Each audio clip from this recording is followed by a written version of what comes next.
beginning of a story or an event that you return to, or an encounter, something that really made a mark. And I suspect there'll be more. So that's where I wanted to start. Want to start, Kath? I'll start? Okay. Good evening, everyone. Thank you for coming. Can you hear me okay? Yes.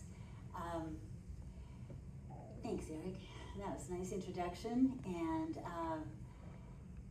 it's been a while since I taught here. I don't know why I feel nervous. I actually made notes tonight. Who knows if I'll look at them, but that means that I am rocking the perennial question, do I know enough to be doing what I'm doing? I think we call that imposter syndrome now. I am proof that you could be nearly 80 and have been doing the same thing for your entire life and still wonder if you know enough to talk to 30 people. So I'm winging it here. I'd say that my immersion in this way of being aware of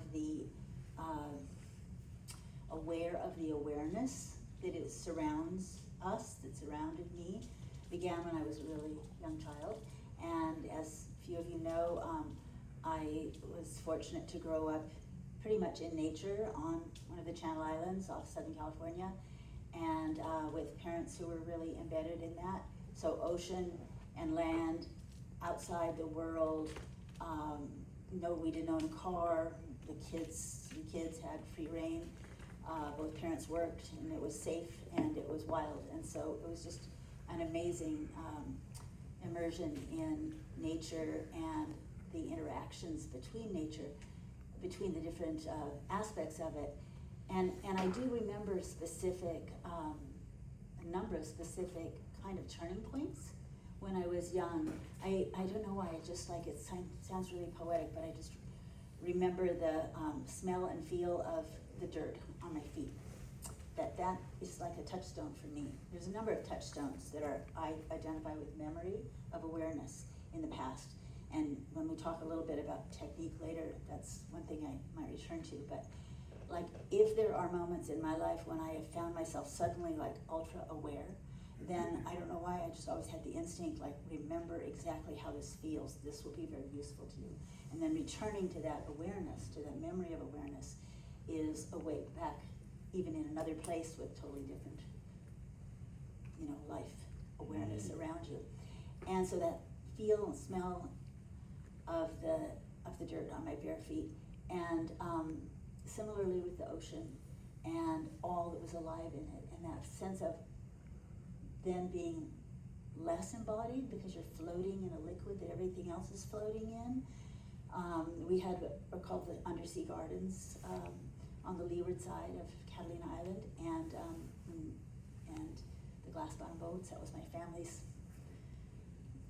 several generations of my family's work. And so I became really aware of that kind of sense that everything's flowing together, and that there are currents that are bigger than the immediate surroundings that come in from the outside, and everything responds to them in a kind of sort of cooperative way, but there are individuals too. I don't know, it's very amorphous, but I just remember having, okay, that's like, who are all these other beings here in the solution with me,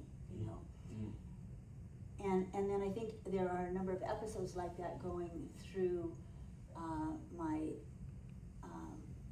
my childhood, but another was that digging in my grandmother's garden, just making mud pies and stuff, I found an artifact of the Tongva people who had lived on the island for thousands of years and who had been gone completely for about 100 years when the first settlers really, my ancestors settled down there.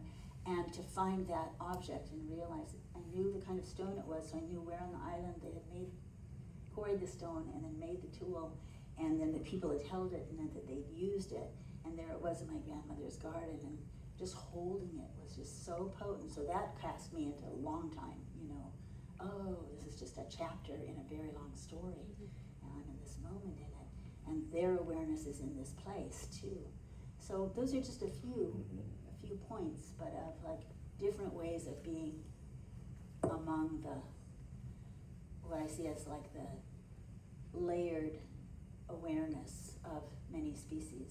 And I think one of the wonderful things, I'll just say this, and I know then this is maybe a good segue for you because you grew up similarly, the smell of the plants in those places, the smell of chaparral, those dry Rocky Mountains that are the Santa Monica Mountains and the Southern California Mountains and those Channel Islands. So much of the life of the plants is in the air. It's aromatic all the time, much more than in a wet place where the plants don't exude so much. And I think that when you can smell all the plants all the time, they're really closer to, you know, you're aware of them more on an unconscious level, and then maybe on an unconscious level if you get there. Yeah, wonderful. Yeah, well, thanks everybody for inviting me here and the good support of the Alembic, and it's my first time here, and so I too am nervous, but mostly because I'm a little bit giddy and humbled to be sitting on stage with Kat, because she's definitely a mentor and someone who I have learned so much from, and I'm like, ooh, I am the imposter up here. I'm like, I definitely don't know as much as she does. So, but with that said, I'm also really honored and excited. Yeah, the plants of I also grew up in Southern California in the Santa Monica Mountains, Topanga Canyon, you know, walking from Oxnard to Griffith Park when you could still drive dirt road Mulholland.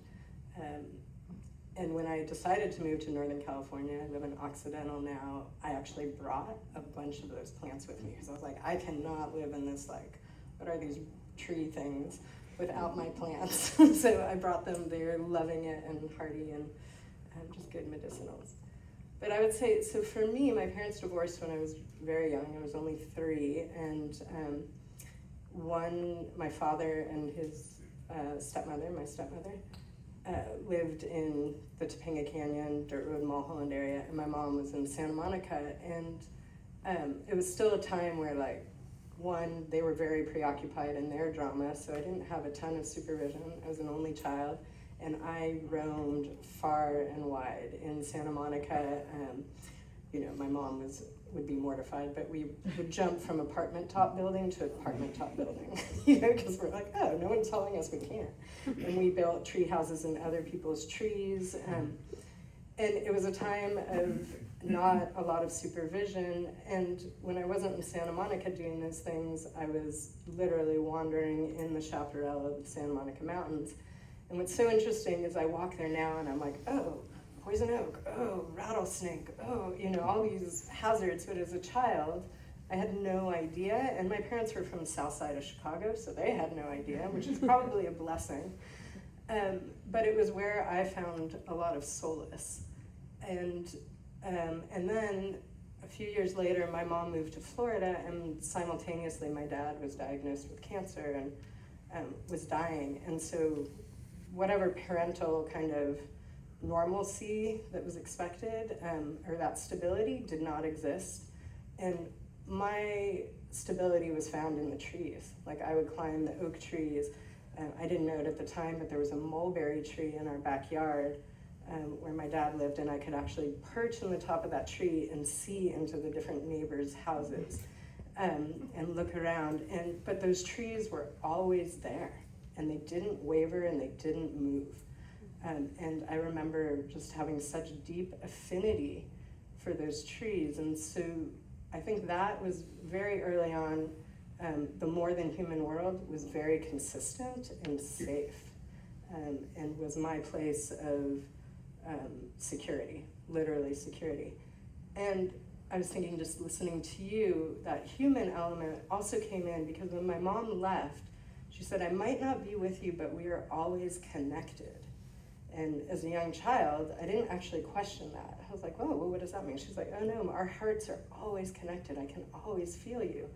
And I started to take that for granted, that like, oh, you're actually always connected, even if you're not in that physical world. And so I would start to sense in and to start feeling, oh, right, this is a living thing that actually I'm connected to, and the distance didn't matter as much, or that conventional, I'm in front of you so I must know you kind of way that we're taught.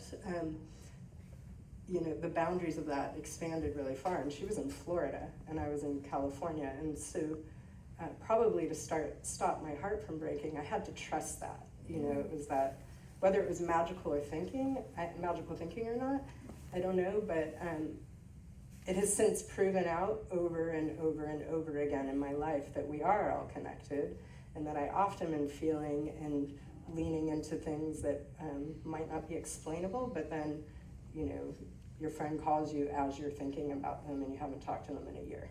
Or, you know, that's just the most basic example. So I think I was open to that very young. And my mom, she was an exceptional woman, and she had moved to Florida and was like the only white woman teaching in an all-black college. And there was this deep education and sense of history. She was also a physical anthropologist, so she taught me all about indigenous people. And very young, I had this education that I took for granted that everybody understood that was going on in our social, cultural world, which then layered on relationships and all these different cultures that are coexisting at the same time, including her love for primates and monkeys and that relationship. And so it was these things very young that I just took for granted as being some kind of truth or reality, and I think I'm only the richer for it. At least I'm enjoying my life. So. Excellent, I love that. I'm not going to talk very much, but I do want to just pitch in here because I too grew up in Southern California and have a really profound relationship to Chaparral. I was just down there the other day, and we kind of climbed up Mount Cole, which is near Santee, and just the smell and just the familiarity, and it's transporting, and it's enchanting and very homey at the same time. The experience that came to mind was that I grew up in a kind of suburban area, Del Mar, kind of 60s, 70s development, and we'd walk home from school like first to third grade, and just walking on normal suburban sidewalks. And then there was a canyon, which was pretty small, but like we were little kids, so it was bigger than we thought, and we'd go down in the canyon, we'd go up on the other side, and continue our way to home, or at least I would do that with my friends who live nearby. And the two things I really recall about that experience that I wanted to add to this is, one, that it was really obvious to the little us, the little me, that this was a place for some kind of transformative, imaginative experience. So, for example, we read The Hobbit in school, which was pretty cool, very Californian, 1970s. And we'd go back, and then once we were down there, we were like, oh, wait, this is Mirkwood, why not? So there was this sense that, and there were a number of different kinds of mythic worlds that we were in, that there was some way that was more accessible, even if it might be something we got from books or comic books or watching TV or illustrated things or pictures on the wall, all that kind of human stuff. There was something about that environment, a little slice of the wild, that invited the mythological imagination. And then the other thing was that after the rains, it was different. So here we go down, oh, no, the path doesn't, oh wow, look at that whole chasm. And that was so extraordinary, that something so familiar that was just part of my way home would change so dramatically, especially for a little kid. And we'd have to clamber around and find our new way and map our way through that environment. And this sense of like deep change, and especially the change in the ground, not just that the leaves were changing or whatever, which of course doesn't happen quite as much as it does on the East Coast, but that the ground itself would change beneath our feet, something else as a Californian.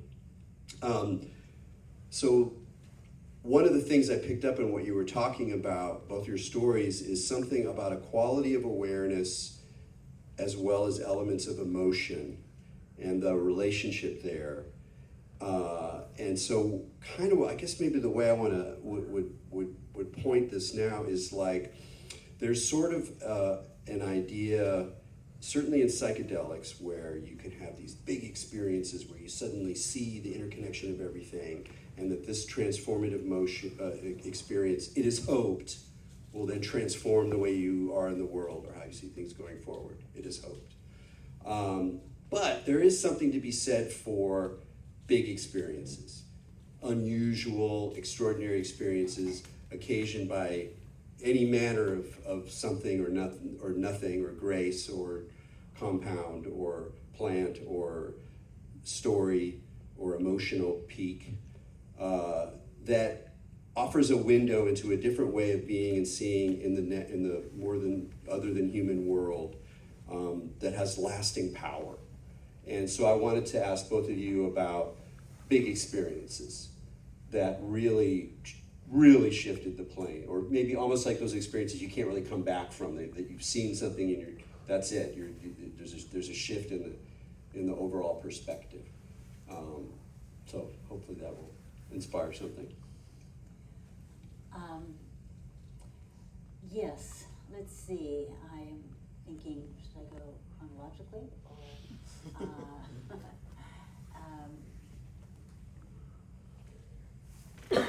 I'm aware of, and we talked about it earlier, but I'm also aware just from teaching here and the kinds of questions that come up of wanting to impart something about like how one has experiences like this, and how one cultivates a relationship to the unseen and to the other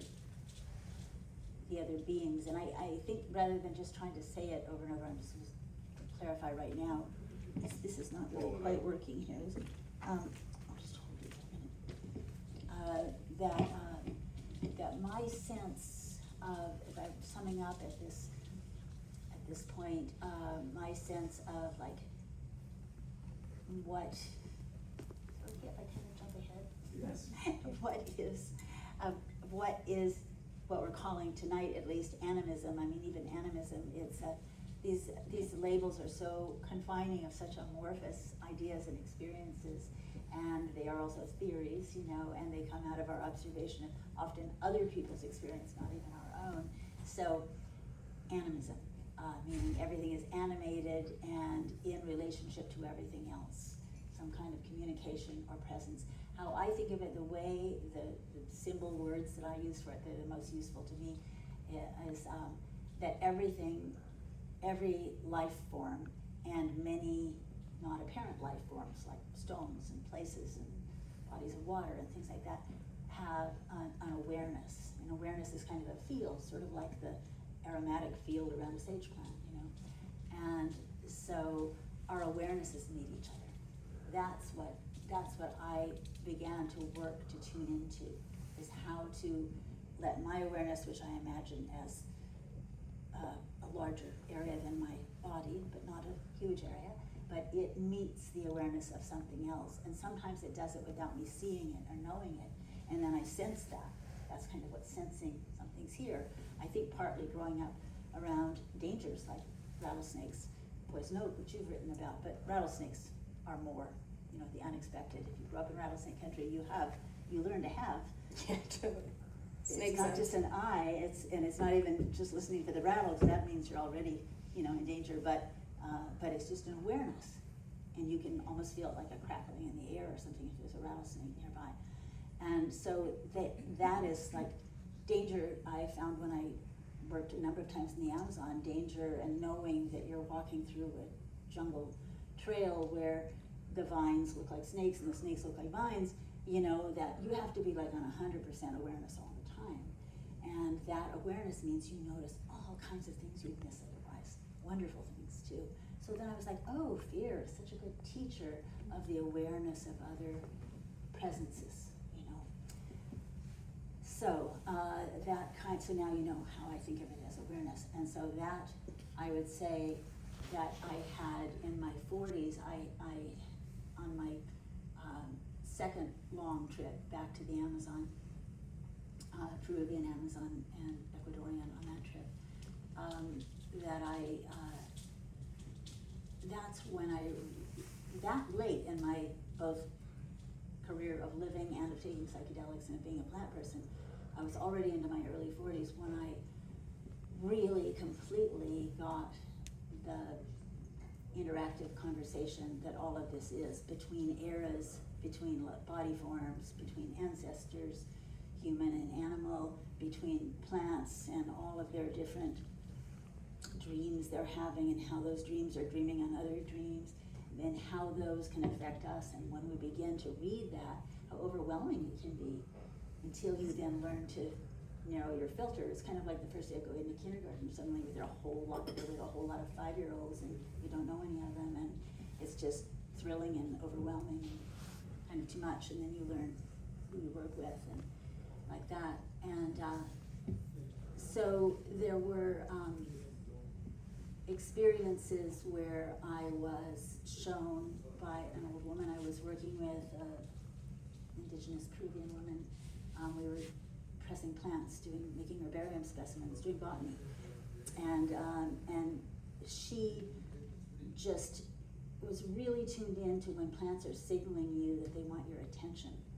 That I had not tuned into before, and it was that walking along a narrow trail with her, and her saying, because I do this thing of, you may do it, I've even done it here in Berkeley, a garden city, I think it's Berkeley.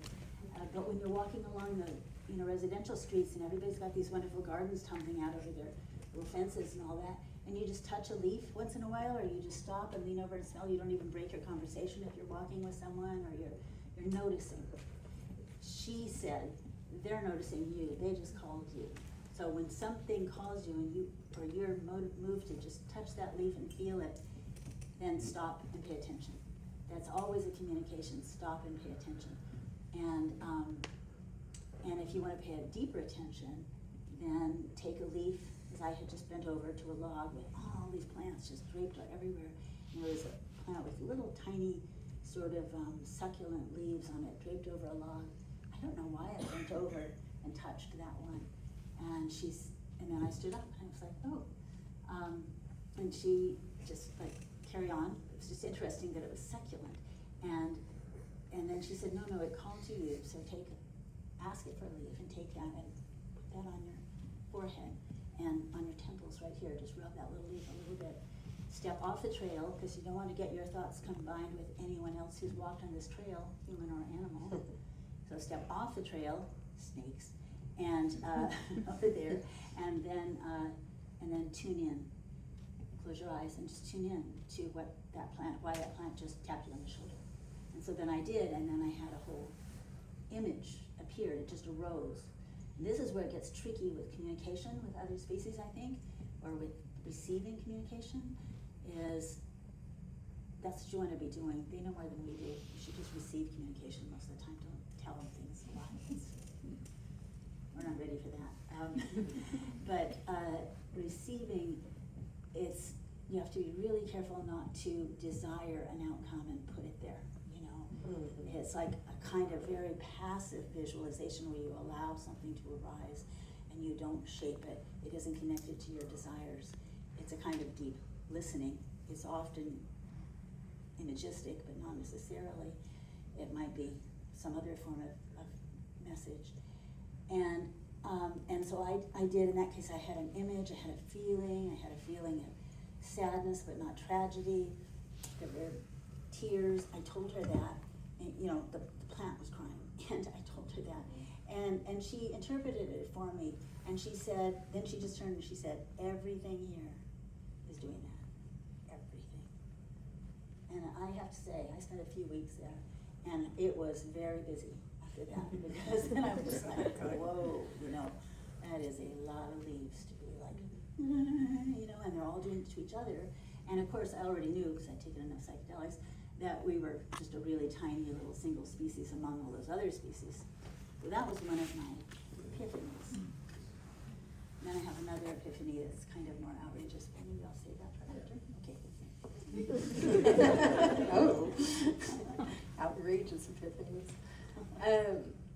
Just listening to Kat, I'm struck by, even in my own experiences of traveling, and the great gift of learning from many indigenous cultures, including my own ancestral cultures, how similar the teachings and the wisdom are. Like, I've had elders say, shh, stop, they're just talking to you. It's not a big deal, you know? And it's kind of the baseline, and the way in which you can open that communication seems to be the same all around the world, regardless of where you happen to be. So that is just part of what came to me. And also that question of animism and what is it and how does it fit in. And just quickly, I would say I often balk at like, people will be like, oh, are you an animist? And I'm like, ugh, because all of a sudden you're put into this box, right? And you're an animist and you have these certain things, and maybe that puts you as a pagan and you have these animist rituals. And yet all of the people who I have met and been able to learn from who are living in that realm would never call themselves that. You know, it's a baseline, and it's taken for granted, just the way gravity, we take, you know, gravity for granted, and yet none of us call ourselves gravitists, right? At least I have not met one yet. And so it's kind of, so for me, it is this assumption that I get to move and flow through this world that is alive. And one of my teachers, Cecilia Garcia, a Chumash medicine woman, she always thought part of the challenge of our mainstream culture is everyone is alone. Even if you are surrounded by humans 24/7, people are lonely because they have, a lot of modern humans have taken themselves out of relationship that everything is alive around you, not just the humans are alive. And so I just want to throw that 2 cents into my interpretation of animism. And there's so many stories, similarly, of when that has become really apparent to me. But the one that is kind of feeling like it wants to be told or being asked to be told is when my life turned into a country western song. And, you know, I got divorced and I quit my job and my dog died and we sold our house and I bought a truck and I drove around the country for many years, and that's when I started going and learning from Bushmen in the Southern Kalahari, and I got to spend a little bit of time in Bahia in Brazil and was in Mexico a lot, but also literally driving around the country and tracking animals in this very, very old school kind of arcane way. And I thought I was going to be like one of those like Edward Abbey, like solo, rugged individuals in the wild. And later I found out, you know, desert solitaire, he was in with his family and went to the bar every night. Like he wasn't so alone and rugged. And neither was like Thoreau on Walden Pond. Like, just to say that's a lot of false information back there. So, but anyway, that was like, I'm gonna go do that and be the hermit. So I did, and I moved to the Adirondacks in the winter, and I was in a cabin in the winter by myself, and turned out I was pretty lonely. It's cold, it's dark, it's lonely. But what I did do is I tracked every day for hours and hours a day in the snow by myself. And that was basically what I was doing on this kind of country western tour. And I tracked everywhere around the country and wherever I could get in the world. And so one day I get up and I pick up this deer trail, and I'm following these deer, and I'm like a good 2 hours on the trail, and I look across the hill and I see the deer, which is always a great boon when you get to see the animal you're tracking. Like, I live for that moment, like really I do. And so I see the deer, and she had not seen me yet, so I just dropped. Because the animals will often, if you're human, they have a certain response to human shape, because often we're really harmful to them. Not always, but often. So if you change from that very upright human shape, it will change their behavior as well. So I just dropped, and when I dropped, it caught her attention. So she's probably now between me and the back wall. And there's this thing called a hobblebush that's kind of near me, and they don't really eat hobblebush. They're not a delicious food in the wintertime. But she's seeing me, and she doesn't quite know what I am, because all she saw was the movement. And so she starts to get really curious, and I'm seeing her walk towards me in this bush, and she walks maybe now to where the folding chairs are, and I'm like, whoa, what's about to happen, right? Like, she's coming towards me. And so I'm like, I wonder what she'll do if she thinks I'm eating this bush. So I kind of put my shoulder kind of shielding this bush, and I start to pretend to eat it. And they have great hearing, right? They've got those big old ears. So I'm like, and I pretend to like be, and she can hear me for sure. And, did that just mess everything up? So I start pretending, and she comes up to just about where you're sitting, and she's looking to see what I'm eating. And she kind of puts her head over my right shoulder, but I block her again. And I won't let her see this bush. And she followed me, and we moved 360 degrees around this bush together so she could see, like, food is scarce. And she knows I'm human, like, she can smell me, she's seeing everything. And so I get back to where we started, and I let her see, and I kid you not, she looked at me, like, square in the face, and she's like, we don't eat that. And she's like, I don't know what you're doing, and then she just literally just walked away. And I was like, oh, right, there's this whole other way to be in relationship. I don't have to stand back and like take pictures or draw or be all, what's the behavior doing? Let me count how many times the ear flicks, which I have a science background and it is valuable information, and I don't have to shoot her. And I have a hunting license, right? So like I'm in that kind of funny world. And then there's like, oh, I can actually just play and be in relationship. And that just blew it wide open for me, that experience. And more often than not, if I am alone and I get quiet and I am open to the world that is around me, things come closer.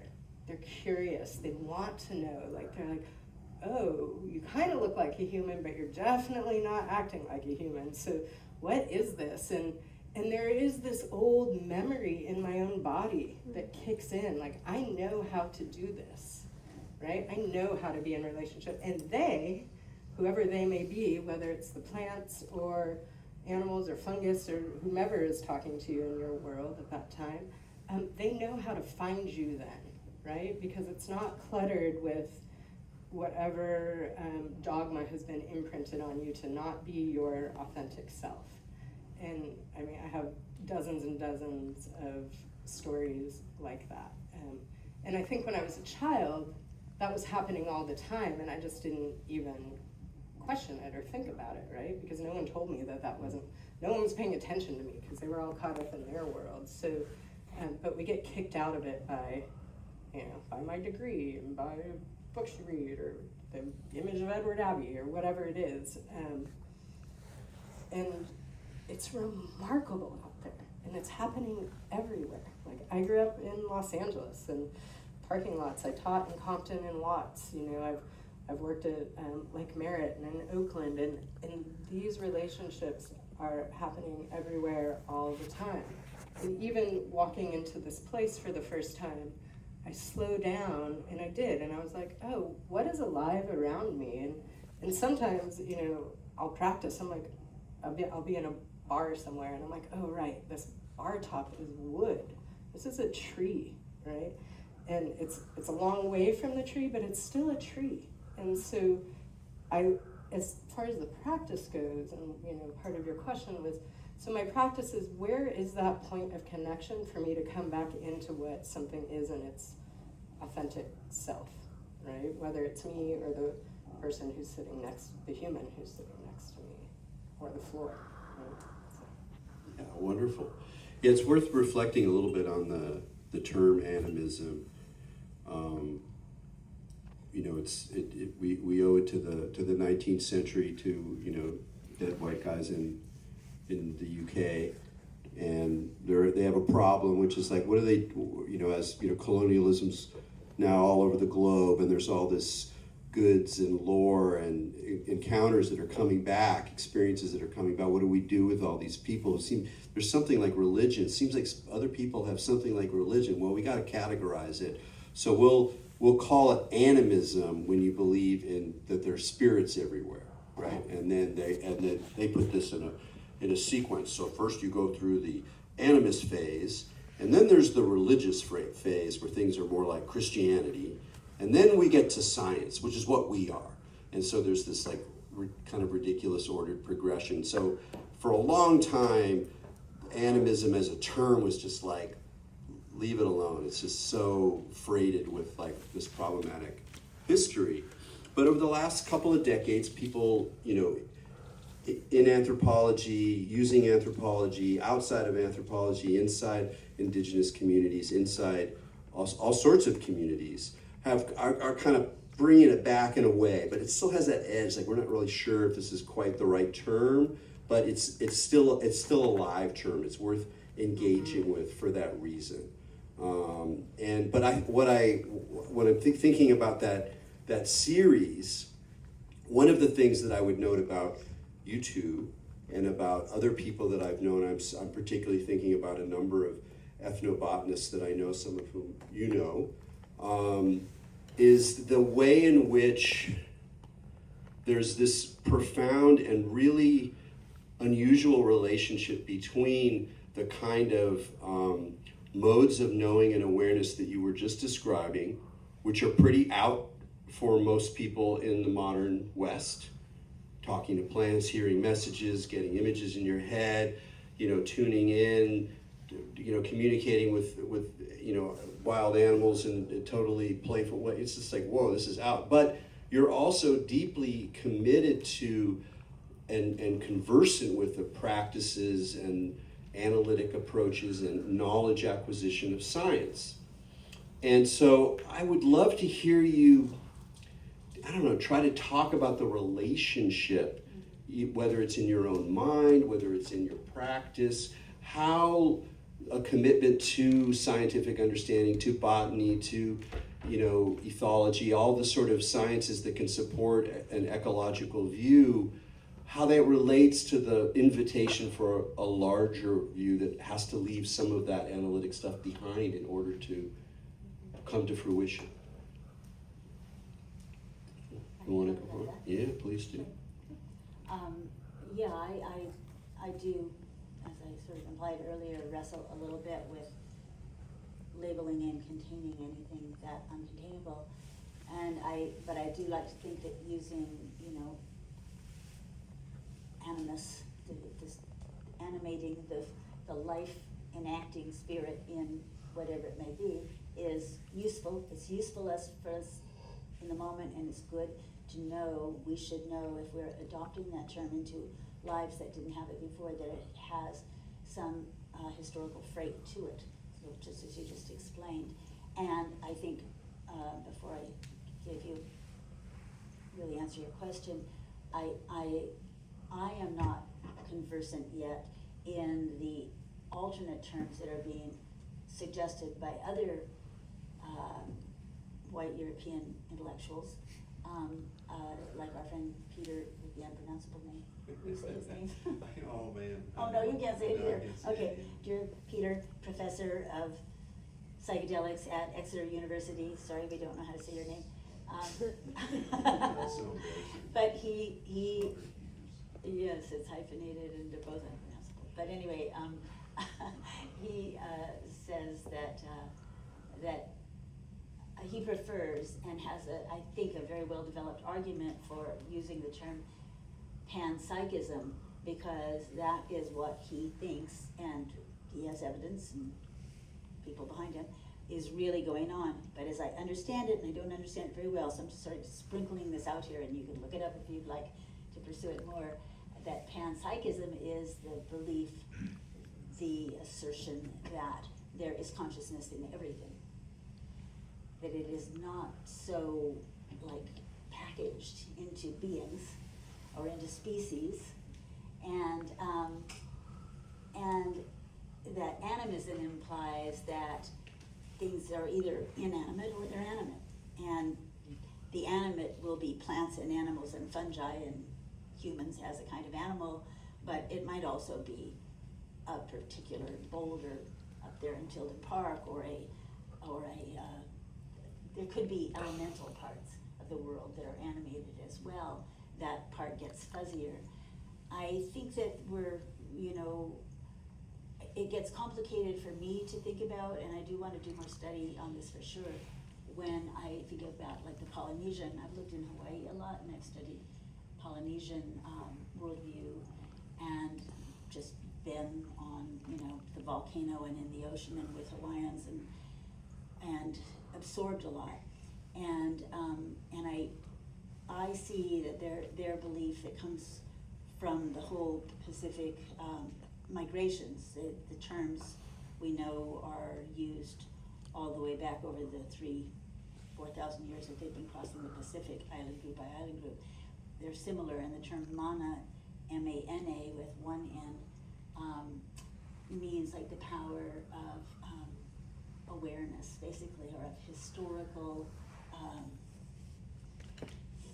energy that's embedded in something. So like I keep thinking about it, you mentioned trees and then wood, and I thought of this floor, which I've noticed before, and this looks like it's maple out there. And so that maple floor, well, those were maple trees somewhere, and they grew a seed somewhere, and they had a whole life as maple trees, and probably back in the eastern seaboard somewhere. And then they lived a whole life, and all the winters, and all the weather, and all the, maybe even tapping, who knows, but maybe not that kind of maple. And then they were cut down, and then that wood was stored somewhere, and it was shipped, and then someday somebody decided to build this building, and then they built it. All that history is in every floorboard in here, you know? So like, is that animism? Is that has mana, because that is the history of material that in this case once was living. Is panpsychism, how does it fit in with there? So there you just got a big, like, you know, minestrone of definitions that don't quite sort themselves out. But I think what this is, and I will get back to your question, I think, but I think that what's happening in terms of our curiosity, that it's more than curiosity, that we 21st century dominant culture people are struggling to find heart and meaning in the world, in the universe, as I think we all know we are, and that the forms that brought us that or substituted for that, including religion, as we know, have really been dying out for a good century or so, and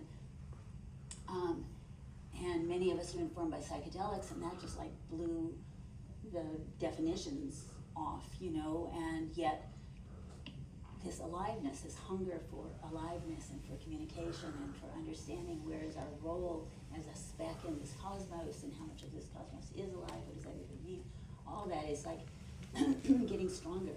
And we have been greatly influenced by the more open-minded awareness of indigenous people and our indigenous ancestors, whatever color, whatever culture, whatever traditions we come from. Those ancestors are, I think they are actually whispering more all the time.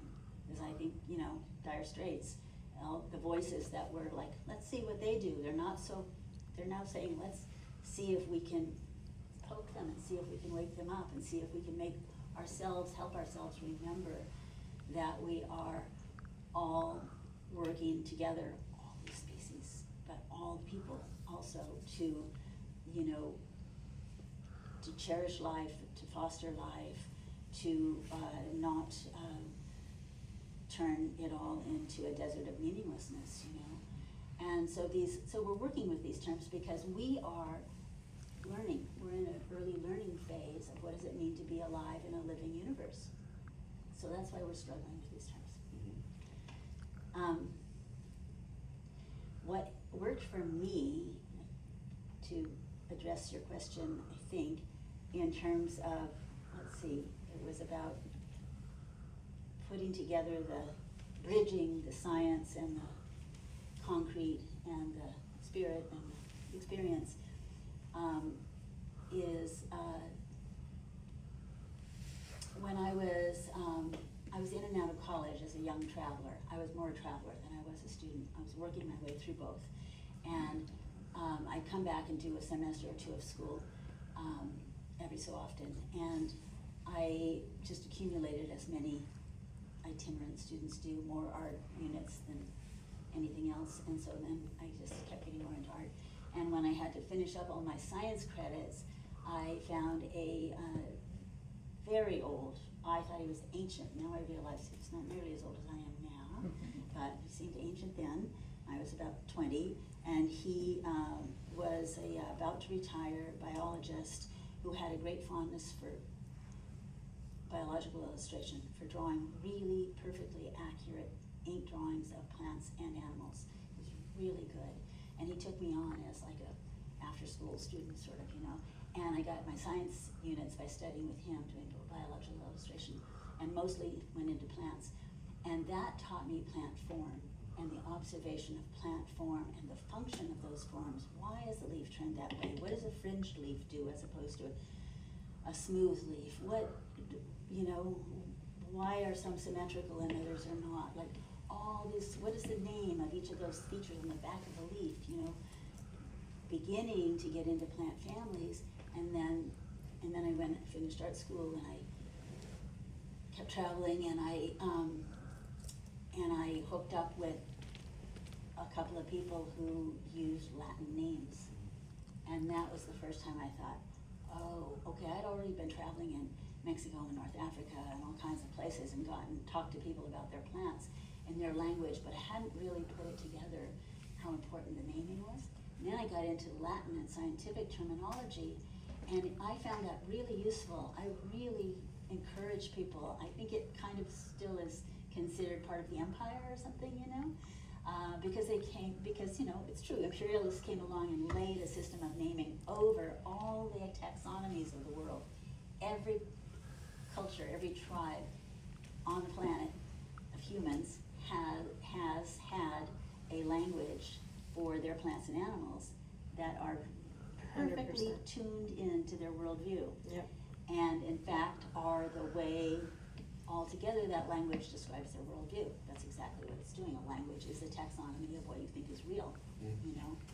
And so when I saw there's this whole Latin system, and it's hierarchical, but that's because it's talking about ancestors and relationships, families and cousins, and just like people do, and like you even do with animals. And then I started to learn folk taxonomies as I began studying more and more in Mexico and in Latin America and in Hawaii, and I understood how it was the overlap and difference between two taxonomies that was really, really informative to me. The gap between them. They were similar in many ways and different in key ways also. And that told me how those people, not my birth culture, saw the world. And if they saw the world in that way, if they named things in that way, and they're naming those relationships between things that I didn't see as related, then that allowed me to extrapolate into how they saw the world. And then I just became a student of worldview, really. And so then it carried on from there. That's enough about that. Just one comment on there. One way that some people talk about, some anthropologists talk about animism, is they talk about the grammar of animism. That one way of immediately kind of tapping into what that different worldview might be is through language. And a very, very simple, almost almost kindergarten example is from someone that is known to some of us named Fletcher Tucker, and he leads these wilderness trips or backpack trips, and he's very much informed both by botany and deep knowledge of the places, but as well as a kind of animist attitude. And you're like me, you're from the city, you don't know what's that cool, and you go like, you point at a flower and you go, what is that? And he gives you this little look, kind of like a grade school teacher, and he goes, who is that? And in a way, it's just kind of a goofy move, but by the end of the time, everyone's doing that, and it's a shift. It's a shift. It changes, even on that very simple level. So I just love that riff on language. Tell me about some science. You deep. I am deep in the science world, and I work a lot in conservation, and have some letters behind. I actually have a master's in fine arts, but I have some science letters too, and it's just not a problem for me. I don't see them as mutually exclusive of each other, and in fact, I would say for this conversation, this world of animism and this grammar of animism is actually the precursor to science. There's a really great book called The Art of Tracking in Science, and it really breaks down how the scientific hypothesis comes from our ability to track, because the reality is you saw a track on the ground and you quickly were like, oh, let's say it's a deer track. So you're in your mind, you're like, deer. And then you start to learn, well, if a deer track is facing this way, it's going that way. And so you get to test that hypothesis, because eventually you'll catch up with the deer. Or if that's not the way it's going, because it was going the other way, you don't ever find the deer and you go hungry, right? And so as you start to track more and more, you're working on these dual planes of reading a lot of cues, and your senses are on, and you're smelling, you're hearing. I cannot be in my monkey mind when I am tracking, because if I can, I literally can't see anything around me. I'm already, I'm too invested in like, is it going that way? But my brain is thinking like, oh, the deer is here, and I'm synthesizing like, oh, what are deer doing at this time of day, right? Oh, they're probably foraging because it's a cool evening, and where is the food then? Where are they foraging at this time? And so then I'm just pushing my assumptions, right? And often, because also often I get really objective feedback. The deer is there or the deer is not, or the tracks are there or the tracks are not. And it's really practical. Like for me, all of these things that Kat and I are talking about, the communication with the plants, the smells, the images, are based in survival, right? Which is a really deeply practical thing to know how to do. And so if I only live in the spiritual communication, then you miss out on your food and water and what is poisonous and what is not. I just realized it's quite warm in here. Can we turn the heat down or something? Sorry. And so I don't find that idea of quote-unquote fact or practicality or based on evidence problematic at all with things being alive. Like you have lighter colored hair than this person does, right? That is what we're both observing. And but you're also both alive and have your own personalities. I think it becomes a problem when we're only living in that quantitative, factual, statistical world. Like, this is so, and it can only be so because these numbers tell me so. And what it does is it often, and I see science happening so much to my heartbreak, of things existing only in the quantitative level, and many young biologists, I'm adjunct faculty at our local college in Sonoma County, many young students, like, they're only living in the theoretical world right now. They're living in modeling and in computers and statistics and things like that. And field biology is going by the wayside really, really quickly with drones and, I was in an hour-and-a-half meeting today about eDNA, right? Like, you don't even need to know what that is. But it basically kicks people out of the field and puts them in a lab right now, even though it's all under biology. And so I think where it becomes confounding is when it's one or the other, where if you're only in this, as Kat actually alluded to in one of the first questions you asked, like the discernment of when you get the image or when you get the communication from the more than human world, it's really easy to twist it and animate it in your own bias, right? One of the most important things that I have learned from tracking is discernment. How do I get to tell what's really happening versus what I want to have happen? Everyone wants the big track to be a mountain lion, but 90% of the time it's a big ass dog, right? And but you can really make it a mountain lion if you want to. And so discernment becomes really important. And that goes for science and also your spiritual beliefs. How much of your spiritual beliefs are clouding what you're really experiencing. I know what I really want my husband to be is not honestly who he always is, right? Even though and it doesn't matter how much I force it. So I think that in all of this is the power and the importance of tracking your own internal landscape as well, so that you can understand when you are pushing your own agenda on another living, conscious critter, right? And that happens a lot. Like, the colonizers did a good job at teaching us how to do that, and to push our agenda on everything, you know, ourselves, each other, and certainly the more than human world.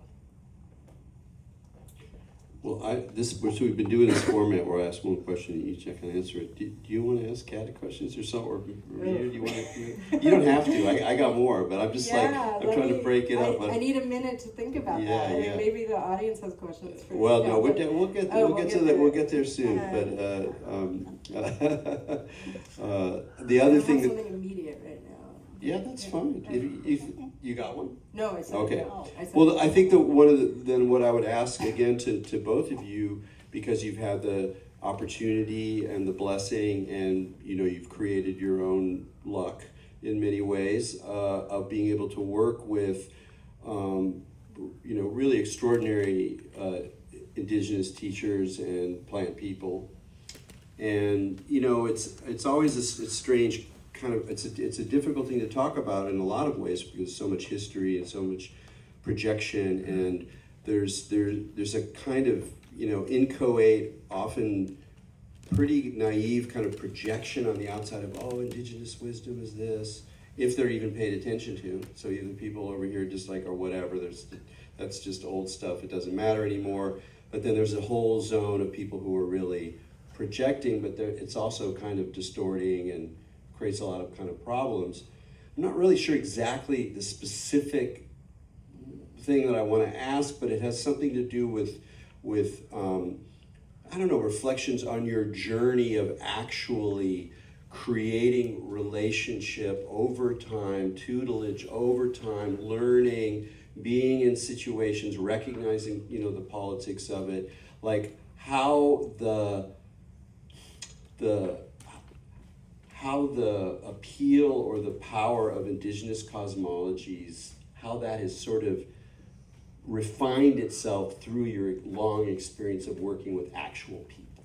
That's what I'm really trying to say. Is there something incredibly attractive about those cosmologies to many of us? That's it, I want the world where we see it all, and then you're like, okay, what does this actually look like in today with all the brokenness and all the trauma and all of the difficulty, impossibility even in relationships, and yet there's still something so profound and deep about these cosmologies that are coming back, that are being articulated in new ways, in different ways for new circumstances. I know it's kind of a big, messy question, but I also know you're in a really unusual position to be able to reflect on that experience, both of you.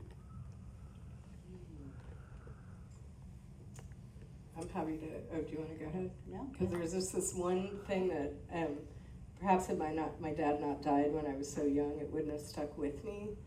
But the way that people who had an impression and then they go away, they kind of sticks in. So I was very young, and my dad just looked at me one day and he's like, Megan, we're all just bozos on the bus doing the best we can to get through this life. And I would apply that to the elders and medicine people and indigenous people that I have had the privilege of calling friends and family and working with, and they're bozos on the bus too, and they're finding themselves in this world right now where they've never been. Like this moment in history and this weirdness that we are experiencing, nobody knows what's going on. Really, nobody knows. And so even with this belonging and sense of place and the complete awareness that they are supported by the more than human world, they're still we don't know.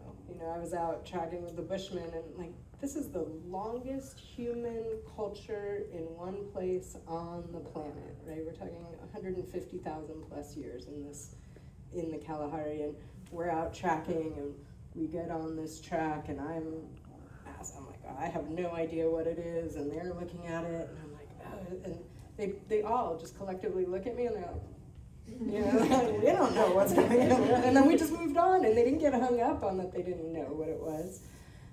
And so I think that piece is just really important. Everybody's just trying to figure it out, and some people have more wisdom and have got it more together, and some people who are native are also really lost and completely harmful to other people too, right? There's no great leveler that makes one culture more together. And as I said, that colonizing feature that has happened to everyone. And I think one of the things for me when I was very young and learning about indigenous cultures from my mother, and then just by being in it and pursuing it and reading everything I could, I certainly had that idolization and exotification that can happen. And maybe you've even experienced it, like you have this teacher who you're like, oh, I love this teacher, and then inevitably that teacher is going to do something that makes you knock them off their pedestal, right? And then if you give grace, you give them grace that they're just another bozo.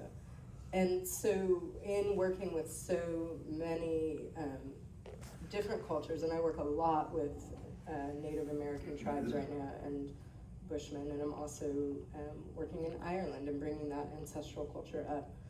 Or I'm not bringing it up, I'm learning a lot about it and helping to uncover that information.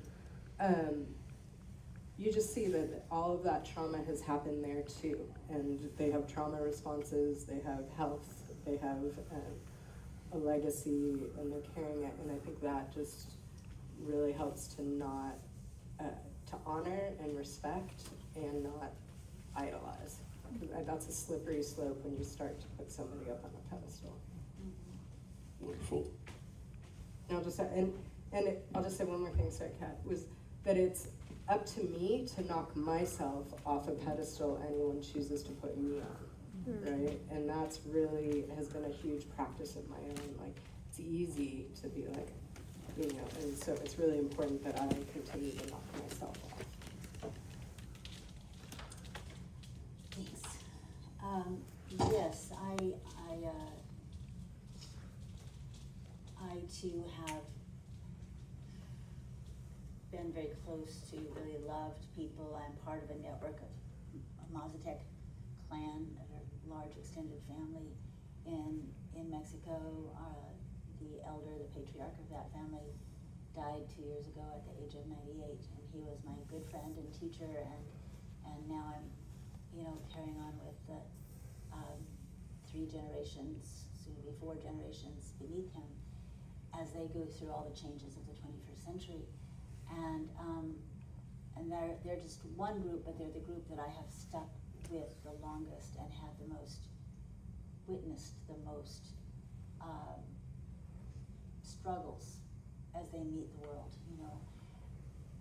But combining or blending that sort of with Native Californians and Native Hawaiians and Native, Amazonians whom I've gotten to know, gotten glimpses through their worldview that they've shared with me by experience, not by describing, can't do that, but by experience, I would say yes, they are all post-colonial. They are all trying to survive in a world that is not what their ancestors knew for a very long time, and yet it wasn't paradise when their ancestors knew it either. What it was, because it was always changing, always. But what it was that I think we're grasping for is it was for, I believe, all of our ancestors and all of their ancestors, a world in which they knew that there were many forces at work, many invisible forces at work on all levels, and you can't know them all, but to know that that's happening, that the mystery is like swirling under and through all that you do recognize, and there are other elements in any dynamic than the ones that we can name, that's where our pragmatism and our basically kind of materialism of the individual, is really, that's what we've got to shed, And we're not going to probably become in the next few hundred years cosmically connected with everyone. We're well into the path of individuation, but we are, some of us, many of us, I think, and if you're in this room, you're probably part of that, are trying to figure out, like, how do we let go of some of that? How do we stay connected and yet be embodied as individuals? That's a big, big mystery right there. And then remembering that there are other forces of place, of elements, of ancestors, of, for God's sake, luck, whatever that is. God, I just used that term. Whatever that is, could be, we don't know, the current resurgence of love in ancestral mythologies and storytelling in mythologies, because those are larger than human stories, and yet they're also archetypal, so they inform us. Well, I think it's a good thing that we are collectively, even in a culture in this dark and complicated moment that we're living in right now, storytelling like maniacs and gobbling them up, because we're looking for ways to understand what are all of these forces. Is there such a thing as destiny? I mean, I've talked to people who would never learn to read and who seem to know all kinds of stuff about what destiny is and isn't. And never absolute, always sketching it in, and it's, an ever-flowing dynamic, and it just really became visible to me in a way over a number of episodes by hanging out with people. Just not by them teaching, not by even though I did ceremonies with them and, mushrooms or ayahuasca or whatever, in different situations, and those were, incredible. But it was more by, like, a thing just happened, something novel just dropped into the group situation. How do they deal with that? How are we going to deal with that? Is that a danger? Is it a good thing? Is it a bad thing? Are people divided about that? Did it set up instant power? Who owns that thing? Or not? What did they call it? And then once it was, like, passed, how did they analyze that? And sometimes they did. And that is worldview, really, And I've just found that to be so incredibly valuable, to be able to, and I know not everyone can go do field work, and it can never be the 1960s or the 70s again either, but we can exchange stories, and we can have embedded nature experiences, and we can really examine ourselves for our own inner boundaries that assess and judge other worldviews. Wonderful, thank you. Well, I think we've come to the Q&A portion of the evening, so I'm going to become the roving mic man. I'm sure there's going to be some questions out there. And if you come up with a question for each other, please throw it into the mix, but no pressure. Anybody's got a question? Throw it up there. Come on. Nothing? There we go. My man.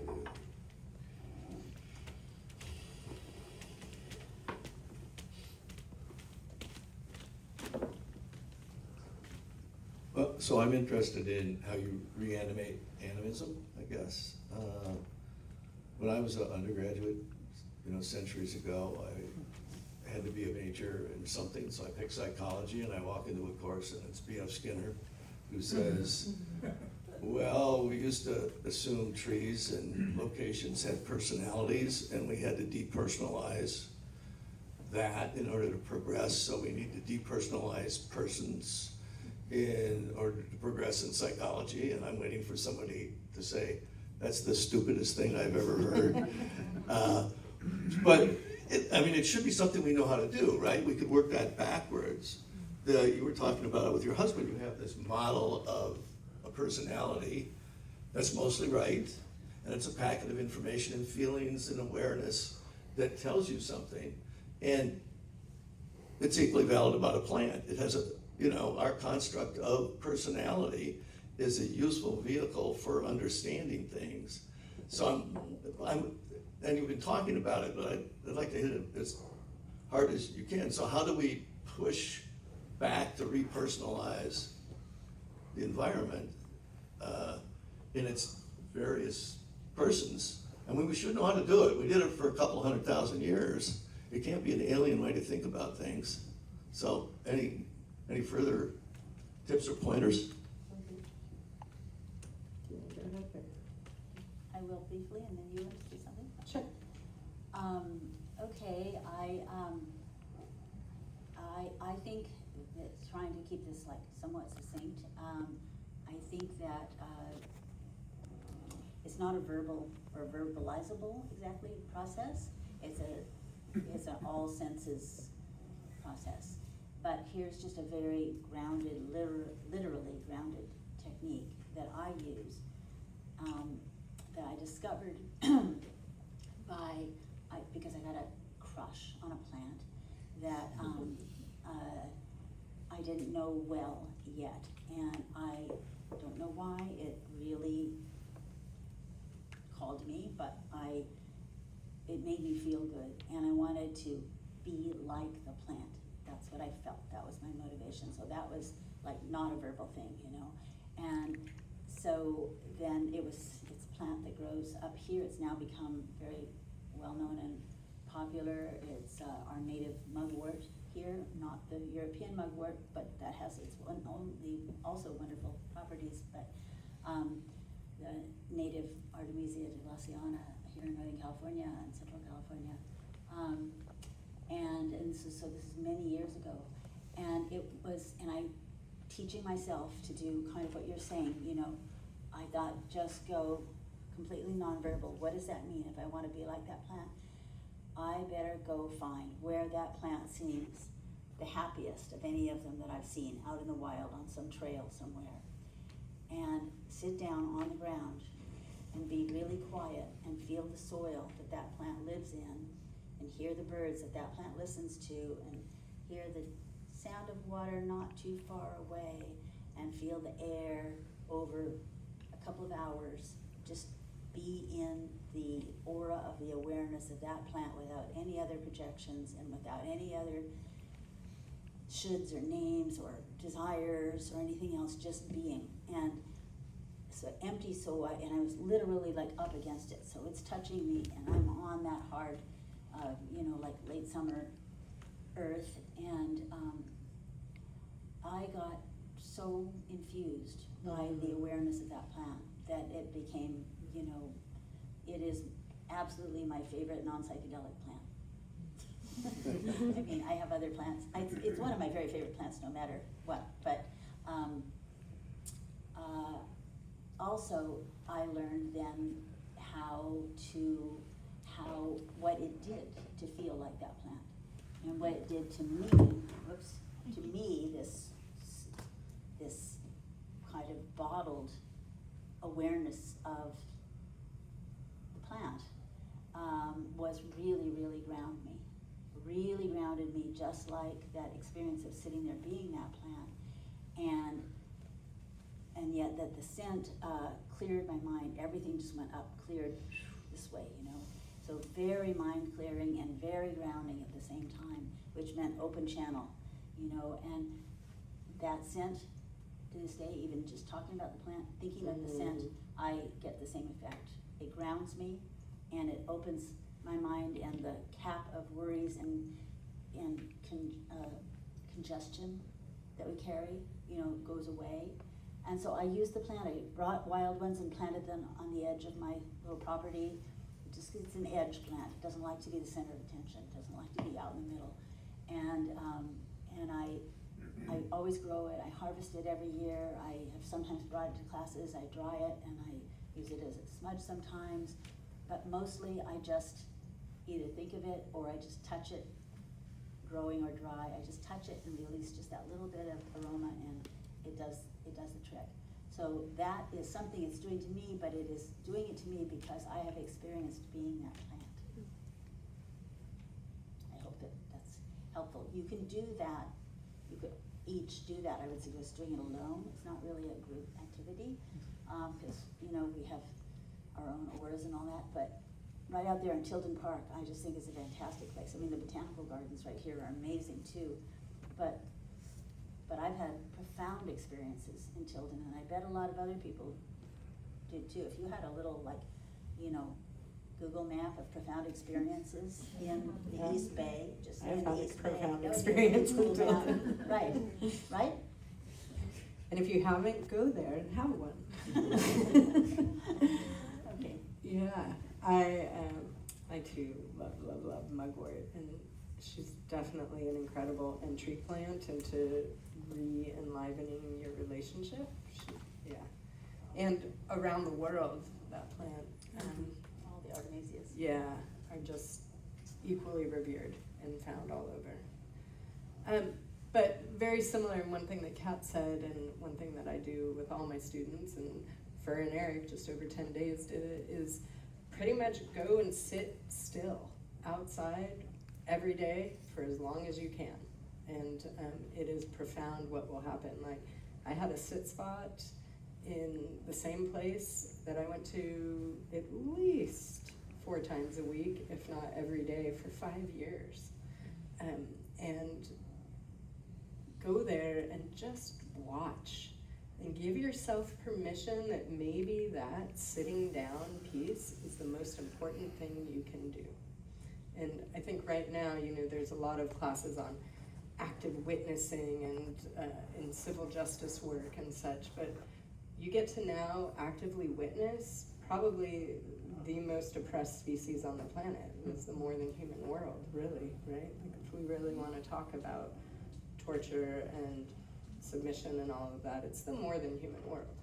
And so how do you get to go and just listen and watch and be open, and then go tell the story that you're witnessing, right? It's really, as Kat was saying, that importance of story in this whole piece. And so the profundity of sitting still and watching and listening, the birds have a full language that's going on, and it is remarkable what they're saying all the time. Just choose one and see what happens. And it's not a new concept, like No. Buddha sat under a tree, Moses next to the bush. These are old things, way before any organized religion. Like, it's something that has happened everywhere, and all the elders I know sit outside for a long time, and they're quiet. And that's the fastest way I know to get in there. And it's not just for the benefit of you, the person who's learning that, it's really for the benefit of all beings, as they say in other kinds of meditation. I mean, if each of us in this room increased our capacity to be aware of the more than human world in these little ways, a little bit every day or every weekend or whatever you could manage, to just like a practice that expands that and that relaxes some of the categorization and judgment that goes with delineation often, then the world, drop by drop, becomes a better place. So we know that, we're in deep trouble in all these ways, but whatever we can do, our little drops in the bucket every day, as well as our activism in whatever ways that we acted out, or our work that is healing of other humans, or whatever other choices we make in the world, that kind of awareness, I think, is part of medicine that the whole planet needs. Wonderful. I'll just tag one other thing, is if you go out there and you're sitting and you have no idea what's going on, don't worry about it. Just watch. Yeah. Like, give yourself permission to not know. Don't worry about if you know any of the plants or any of the birds. You will start to know. It's remarkable. Like, trust yourself. Give yourself permission to learn again. It's like being in kindergarten again. It's so fun. I mean, I'm deep in this, and every day I'm astounded. Like, I just saw a mushroom that I've seen every time, but all of a sudden, because we had 3 inches of rain yesterday, it's showing up in this new way, and I'm like, wow, what are you doing? Just allow yourself to be amazed. It's not all fucked up there, people. There's a story where it's like, it's all dying, it's all fucked. It's not. It's alive. It's doing its thing. It's figuring it out a lot faster than we as Western humans are. Wait, another question?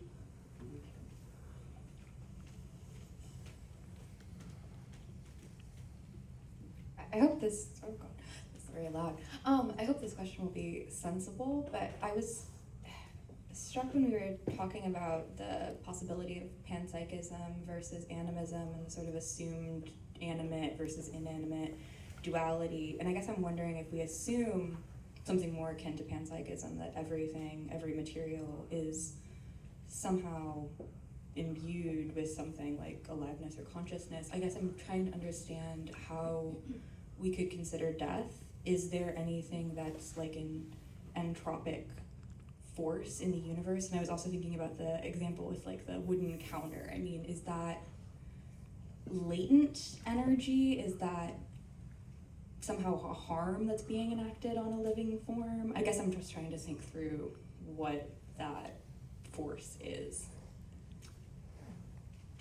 The last part where you were asking about, like, if you made a counter or a floor out of wood, have you harmed it in some way? And that is, now I'm referring to how I learned this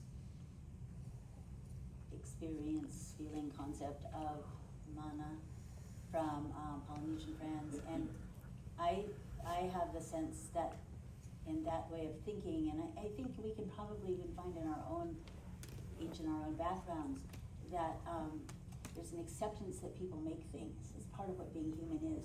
We got hands. Nothing else really got hands like ours. We have clever brains, we have very useful hands, we're really an ingenious species, we get into all sorts of trouble, and we also do some good things. But therefore, we make things, we make tools, we make objects, we make beauty, we make all kinds of things. And those things are, in this way of seeing them, these things are transformed life forms. They're not dead. They have a story, and this is the form that they have at this moment in their life. And it's okay that we make things. It's okay that they're not a tree anymore, even though if it was a very, very profound tree that brought, solace to hundreds of people, then you wouldn't want to cut it down to make spoons, right? But there are trees that you would ask, may we make spoons from you? And then you could make 200 spoons, and it would be a tree that you watched grow and you spoke to, and those spoons have the mana of that whole relationship, and the spoon maker and the cook that got the spoon, and all the porridges she made with that spoon, and all that until that spoon came into your hands, So that's the mana, is like the story of the passing of energy through various forms in the same substance. Not a bad thing, just how it is, kind of. Does that kind of answer that part of the question? It's a really big question. Yeah. There's ancestors. We haven't really talked about Yeah. ancestors, but there's a lot. It's a big, big topic, but there's ancestors through this way of seeing the world, too. All right, Joe. Is that okay? Yeah, I think that was great. I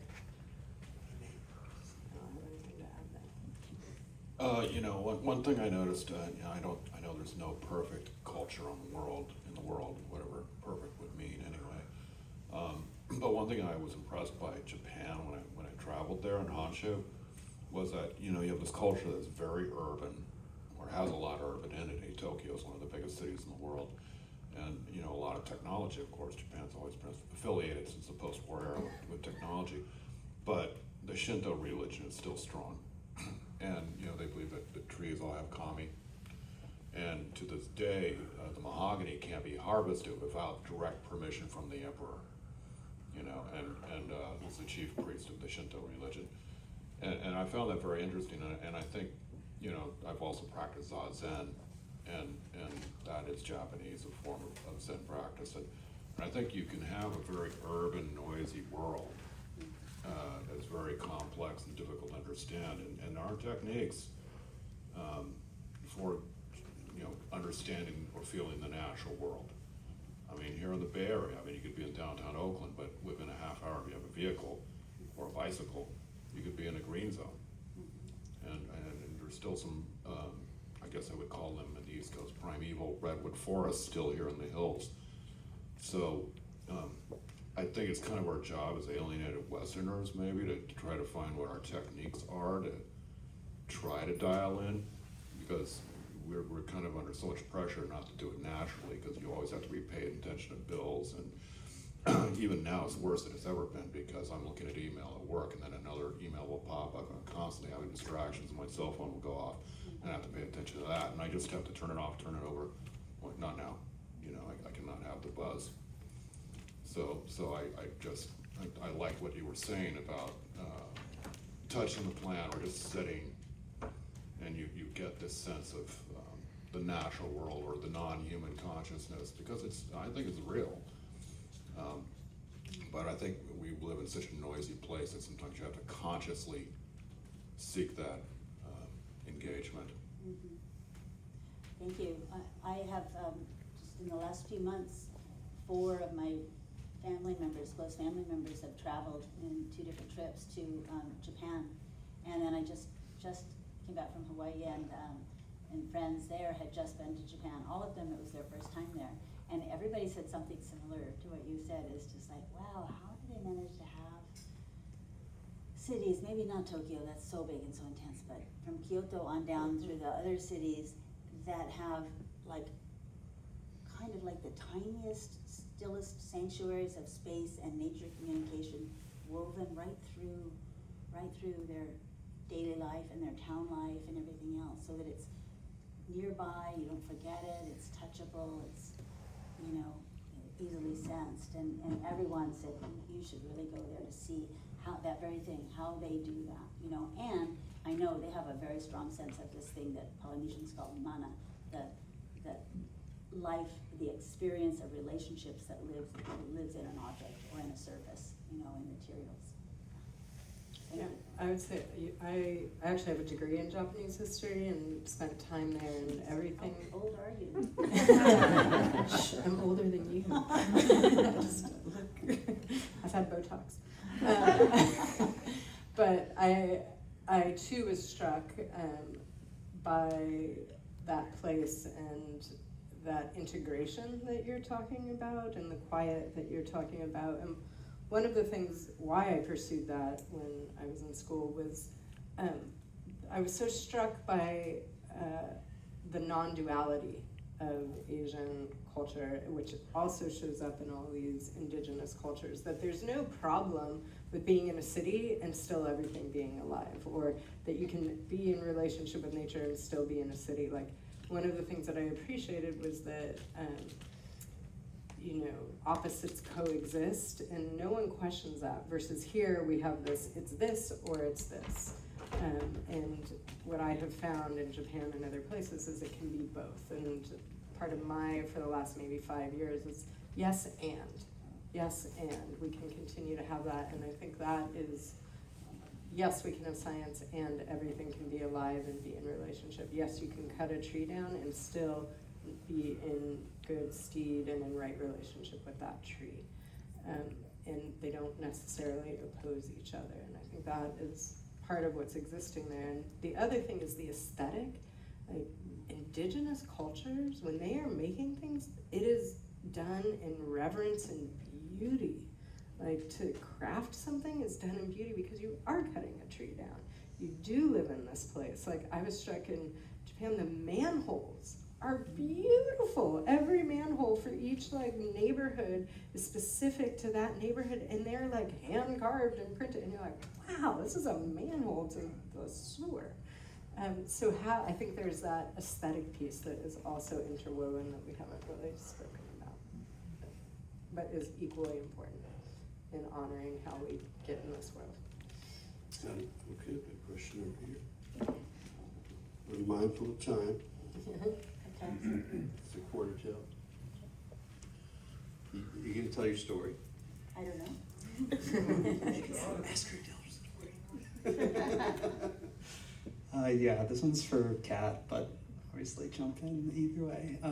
So in a past life, I worked on a kava farm in the Big Island, and one of the things that really struck me about Farm, is that what you said? a kava farm, yeah, on near Paulilo. And one of the things that really struck me about the Big Island is that it's, because it's a volcanic island, it's one of the few places that geologic time is on a human time scale. And so the island macroscopically is kind of this living, breathing place in a very literal way. There are places that existed when I lived there that, when I've been back more recently, don't exist anymore. And I was lucky enough to see Mauna Loa go a couple of years ago. But my question is, I'm just wondering if you can comment on how you consider animism with the land and the island as a whole, more on a macroscopic level than on kind of like the individual parts, but on the wholeness of the island, if that makes sense. If I could comment on how. Like what your relationship is with the land of the island, and how you see your relationship with animism with the island. Yeah. Well, thanks for the question. I don't know if anyone who hasn't, gotten beyond the tourist edges or embedded themselves in a really pretty brand new volcanic island can quite get that, but I can try to describe how I experience it. I mean, Terrence, my former partner, and I went there in 1975, and we had just gotten together, and it was just like, the energy was so incredible. It was so alive and raw and so like exactly what the popular deity, in those days it wasn't cartoons and the world didn't know about it, it was Hawaiians who knew about her, but Pele, the deity of fire who had come with the Tahitians and the Marquesans, the people who came. The Marquesans were the first wave, the Tahitians secondly, who settled Hawaii like 1,500 years before. And they brought their deities, and they had, and the deity of fire, she had existed in other places, but she bloomed when she got to Hawaii. And she became the dominant deity, although as my Hawaiian friends, they don't use the word deity, and a woman I taught with for a while, she said, she didn't like the word deity in us talking about, or even them talking about, these mythic, vastly larger than our scale beings that make everything happen. They call them all ancestors. And so Pele is an ancestor, but she's also the goddess of fire. She has many, many forms. All the gods and plants and animals there have many, many body forms. They can take multiple forms. Talk about animism, every entity, every energetic entity that is named has at least 3 forms, plant, animal, and elemental. And they take those simultaneously or at different times in different parts of the island. Sometimes they have 3 or 4 or 5. Pele has many, many. And she causes the fire to push the magma up and erupt into lava and make the islands. And the Big Island is the newest of all the Hawaiian islands. It's only a million and a half at the most years old. And Mauna Loa is. And I feel like, I've just come back again, and I've been there and lived there many times in the last 50 years. And I always feel like I am actually like walking and sitting on a huge, slightly moving, vibrating being. And I don't feel that anywhere else in the world, and lots of people there do. Hawaiians certainly, and all the blends, the ethnic blends with Hawaiians, but also haole or outsiders or white people. Often it's not just like mimicking, it's actually a sense, like she's in a mood, she's calm, she's taking this form, she's throwing her love out here, you can just feel it, wow, watch out, she is prickly, it's like, and this is the island force itself. It's a 14,000 above sea level. Mauna Loa is a 14,000 feet above sea level, 30,000 feet below sea level, the most massive mountain on Earth, the most living, erupting volcano on Earth.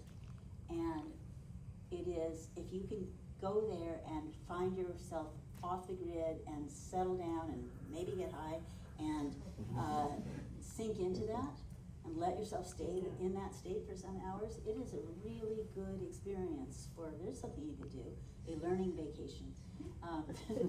For learning, what does it mean, to be tiny and walk in the fur of a gorgeous creature that's, nearly 50,000 feet above the surface of the earth and alive and breathing at every single moment. And you can go to where she's breathing and where she's pouring the lava out, and you can see all the little plants that have evolved to live as close as they could to the lava, to the center, to the right on the walls of the caldera, nowhere else, because they just want to be so close to that. They can deal with the sulfur, they can deal with the heat, they can deal with extremes in temperature and all this kind of stuff. And some of them make berries, and those berries then are like holy berries, you know. I mean, it's just layers and layers and layers of meaning and gifts and relationship. And they're all told in the tales.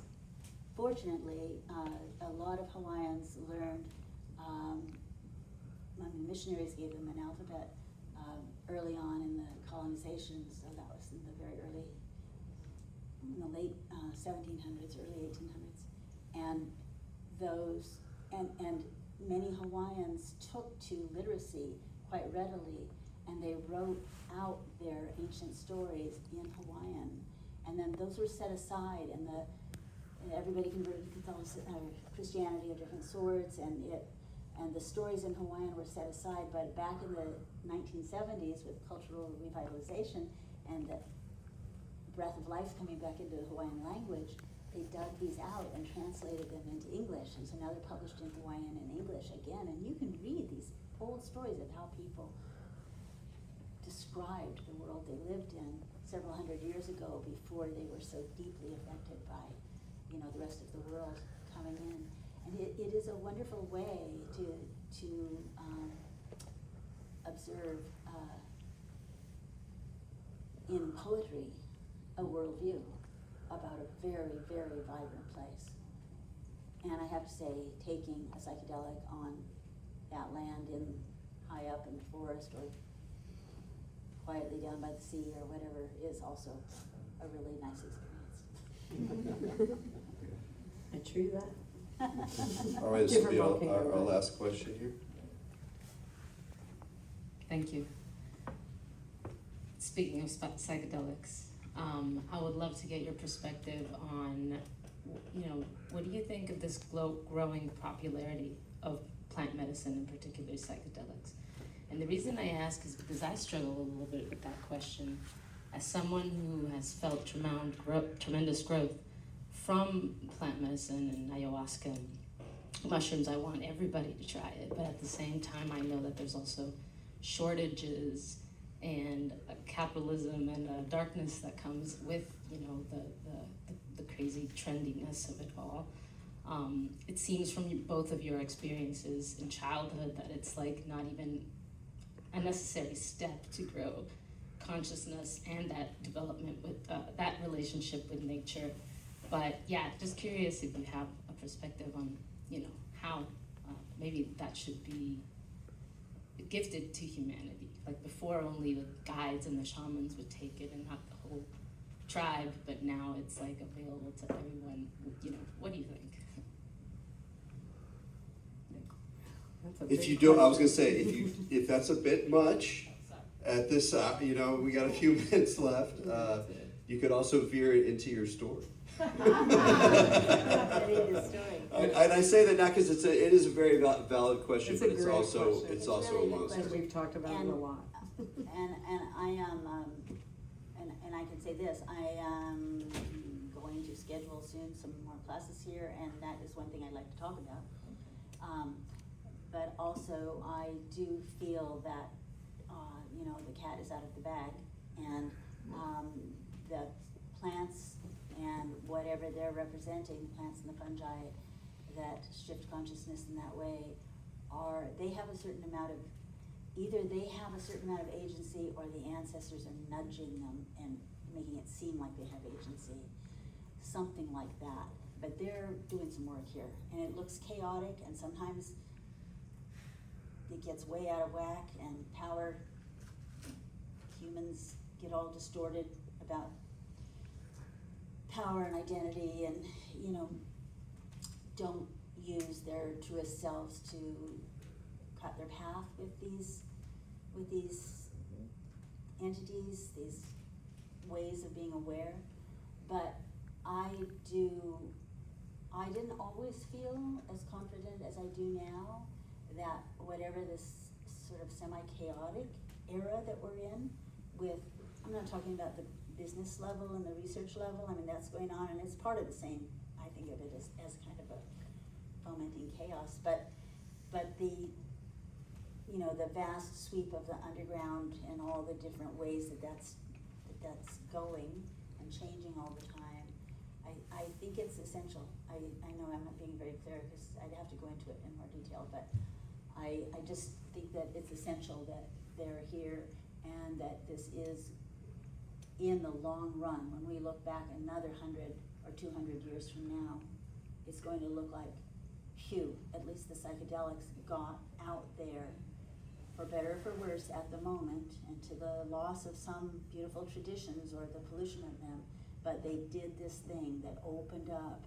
some portals and opened up people to other ways of thinking, and those other ways of thinking were part of the medicine that made it not all fall apart. Yeah. So I would just add to yes to everything that you just said, and I would say if that plant is calling you, whatever plant that might be, psychedelic or mugwort, which I've had psychedelic experiences with that one. Yeah. I mean, it's an incredible plant. Cannabis. Yeah, to first trust that relationship with the plant for just you and that plant, right? Like, and track it down. So tracking is not just animals, tracking is tracking these inner journeys that we're on. And so trust that relationship first, and then there's gonna be inevitably all kinds of people who are like, I do this, I can take you here, and all with that plant. And then, so you'll have this array of choices in front of you with this friend who's really calling you, and then trust where you're guided to, because it might be you got a bunch of friends who are like, this is the person to go to, and this is the way to do it, and this is whatever, but your whole body is calling you this way. Trust that. Trust that this is the journey, and that it might not be about being with other people. It might be with you being with one person in a whole other country. Who knows? And I think that's where a lot of this commercialism that we see, or the business aspect of it, is there's a lot of sound bites in the world right now, and we are told to trust that versus our own internal compass. And so this whole journey, the questions of like, how do we get to sit still? How do we reanimate? Is how do we come back into trusting our intuition and what we as animal know? And we've been told not to trust that for many decades to centuries. And so coming back to trusting that relationship, and you know well, is what I would say to you. But cautionary grandmotherly note. Oh, good. With discernment. So first Yes. cultivate discernment, figure out what Yes. discernment actually means, and then how to cultivate it, and then cultivate it, and then follow what that is told, as long as you've got your discernment, right? Yeah. That sounds easy. Perfect. Yeah. Yeah, maybe when we get you back here, we'll get you on the topic of discernment. And I'm happy to hear that you will be back here at the Alembic. Yes. That'll be good. We'll get some dates on it. We already have a date for Meghan on Saturday, May 9th. We'll have a workshop on animals as teachers. And she's laid out some of the stuff she's going to do, and it's really terrific. I won't give anything away, but it's a really remarkable opportunity to tune into other ways of knowing. So we could wrap it up here, but I maybe we should end with a story time. I'm awful. You are. I don't know if it's what I thought would fit, and now I don't know if it even does fit, but nevertheless, here it is. I've been writing. Recently I've been writing stories about transformational moments of understanding in my life, how I learned what I've learned.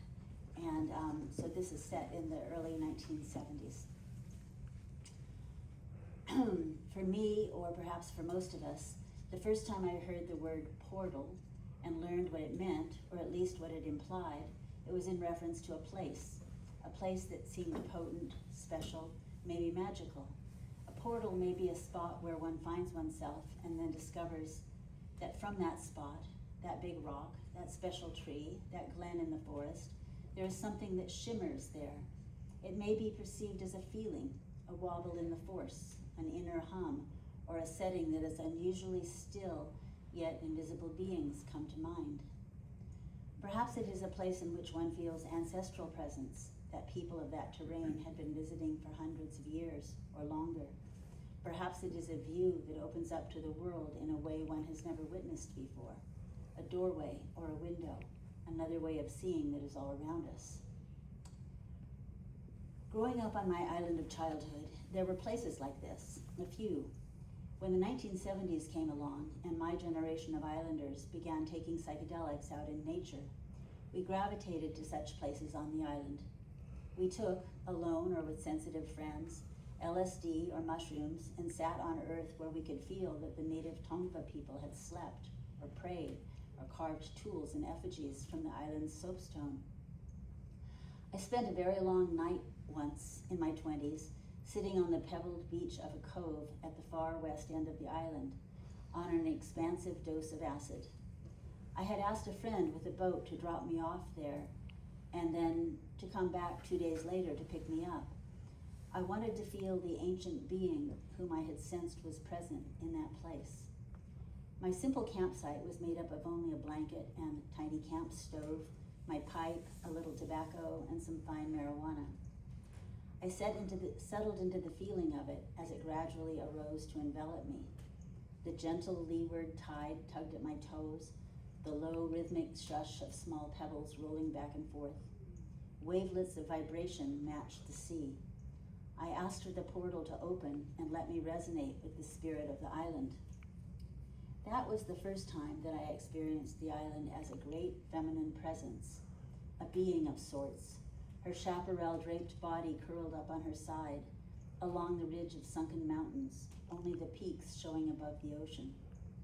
I felt the island all the way to its base, 3,000 feet below the surface.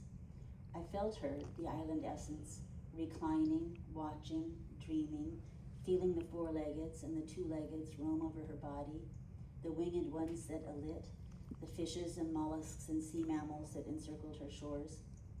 I felt her story archived in her body, which I was reclined upon like a tiny island unto myself, alive, transitory, yet sipping from that long, long history of earth and ocean that was the island herself. I felt honored to receive this awareness and to have been granted entry for some hours into this perception of vibrant landscape. It was, I confirmed, a portal, a place that I'd sensed as potent and possibly approachable, with respect and a posture of inquiry. I lay there through the starry night, in awe, until the sun rose gloriously across the channel, lifting above the mainland's desert mountains that had, for millennia, watched my island from afar. Then the ocean broke into a field of diamonds, and the birds began to sing. I arranged my few found shells and special stones into a design, which I embedded in the bluff, a fleeting altar of gratitude. I swam in the Emerald Cove and eventually made my way back to town, back to my village working life, but I never forgot the feeling of that place and of my awareness in it. The memory itself, therefore, remains a portal for me. When I can remember in my bones the awareness that I felt one night 50 years ago, I enter there.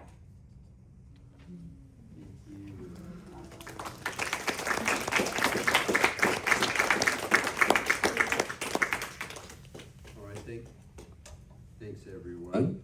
And if you haven't, I invite you to sign up for our weekly mailing list so you can keep up with all the various activities we have. And hope to see you again. Saturday, oh yeah. My wife reminds me. Thank you, everyone. Yeah, thank you. Thank you.